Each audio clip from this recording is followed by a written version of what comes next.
پێغەمبەری خوا ئەفەرمێ عليه الصلاة والسلام يزيد بالطاعة وينقص بالمعاصي. هەر کاتێ ئێستا دەستنوێژێکت هەڵگرتووە لە ناو نوێژی جومعەیایی، لە کاتی جومعەیایی، لە کات و ساتێکایی، نە پارە ئەدرێ لێرە، نە هیچ شتێکی دنیا هەیە، ئەوەی تۆی هێناوە تەنها ڕەزامەندی خوای پەروەردگارە.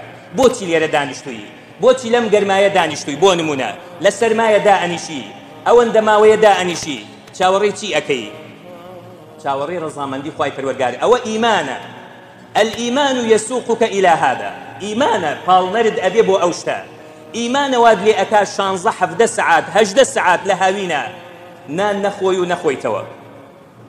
ئیمانە واد لێ ئەکا ئەو عیبادەتانەی کە خوای پەروەردگار چەندێ ئازاری هەبێت، چەندێ قورس بێ، بەرەو ئەو عیبادەتە بڕۆی جێبەجێ بکەیت. چییە واد لێ ئەکا؟ ئیمانە. زۆر جا پارەشی تیا سەرف بکەی، ئەو کەسەی زەکاتەدا، ئەو کەسەی سەدەقە ئەدا، خۆی شەونخونی ئەکا، کۆی ئەکاتەوە، دوایی ئەیبەخشێ لە پێناوی خوای پەروەردگار. چییە وای لێ ئەکا؟ ئیمانە. کەواتە لەو کاتەیە ئیمان بەرز ئەبێتەوە، یەزید.